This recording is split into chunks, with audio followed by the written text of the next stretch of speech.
আসসালামু আলাইকুম সকলকে। আশা করছি আপনারা সকলে অনেক অনেক ভালো আছেন। আমরা যখন কোনো একটা ছোট গল্প পড়তে শুরু করি এবং দিন শেষে আমাদের সেই পড়াটা যখন শেষ হয়ে যায়, তখন আমাদের কাছে মনে হয় এই গল্পটা আরেকটু বেশি হতে পারতো, বা এই গল্পটা এমন কিছু একটা ঘটনার দিকে যেতে পারতো। অর্থাৎ আমাদের কাছে মনে হয় এই গল্পটা শেষ হয়নি।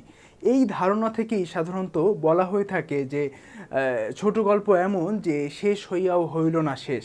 অনুরূপভাবে আমরা বলতে পারি রবীন্দ্রনাথের সাহিত্য কিংবা রবীন্দ্রনাথের প্রভাব আমাদের চিন্তা, মনন ও মস্তিষ্কে কিংবা আমাদের আত্মপরিচয়ে তার একটা যে অবদান, সেই অবদান কখনো শেষ হবার নয়। অর্থাৎ ছোট গল্পের মতো শেষ হইয়াও হইল না শেষ। রবীন্দ্রনাথ ঠাকুর আজ আমাদের মাঝে নেই, কিন্তু তার চিন্তা, তার সাহিত্য, তার রচনা, সেই রচনাগুলো আমাদের মাঝে তাকে বাঁচিয়ে রেখেছেন।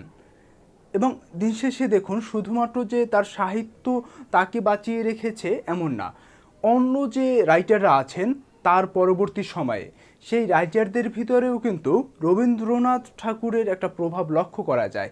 এবং এই প্রভাবটা যদি আপনি দেখতে যান, আমি যদি বলি বাংলাদেশের অন্যতম একজন জনপ্রিয় কথা সাহিত্যিক হুমায়ুন আহমেদের কথা, সেই হুমায়ুন আহমেদের অনেকগুলো রচনার নাম বা অনেকগুলো রচনার সূচনা বা অনেকগুলো রচনার ভিতরে রবীন্দ্রনাথ ঠাকুরের বিভিন্ন লাইন বা বিভিন্ন পণ্যুক্তি পাওয়া যায়। শুধুমাত্র হুমায়ুন আহমেদের কথা না, আপনি যদি জীবনানন্দ দাশের কথা চিন্তা করেন, সেক্ষেত্রে জীবনানন্দ দাশও তার রচনায় বা তার লেখায় রবীন্দ্রনাথ ঠাকুরের প্রতি তার যে অকৃত্রিম শ্রদ্ধাবোধ, এই অকৃত্রিম শ্রদ্ধাবোধকে কিন্তু তিনি তুলে ধরেছেন। রবীন্দ্রনাথ ঠাকুর তার সাহিত্য চর্চায় কিন্তু মানবের জয়গান গেয়েছেন, এবং দিন শেষে আমরা দেখতে পাই সাধারণের ভিতরে অসাধারণত্ব তিনি তুলে আনার চেষ্টা করেছেন। রবীন্দ্রনাথ ঠাকুরের শিশুতীর্থ কবিতার শেষের দিকের দুইটা লাইন বলে আমি শোনাচ্ছি।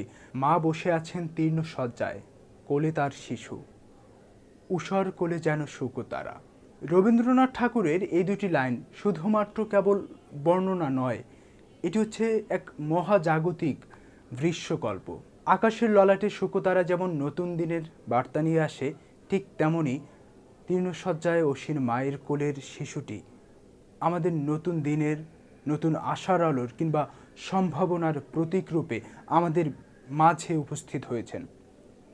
দিন শেষে কথা ওই একটাই, রবীন্দ্রনাথ ঠাকুর তার ছোট গল্পের মতোই শেষ হইয়াও হইল না শেষ। তার লেখা প্রতিটি রচনা, প্রতিটি কথা, প্রতিটি শব্দ, এর অনেক ব্যাখ্যা আছে। অনেক ব্যাখ্যা আপনি চাইলে দিতে পারবেন আপনার থেকে, বা আমিও চাইলে হাজার হাজার কথা বলতে পারবো, কিন্তু দিন শেষে কথা একটাই, শেষ হইয়াও হইল না শেষ।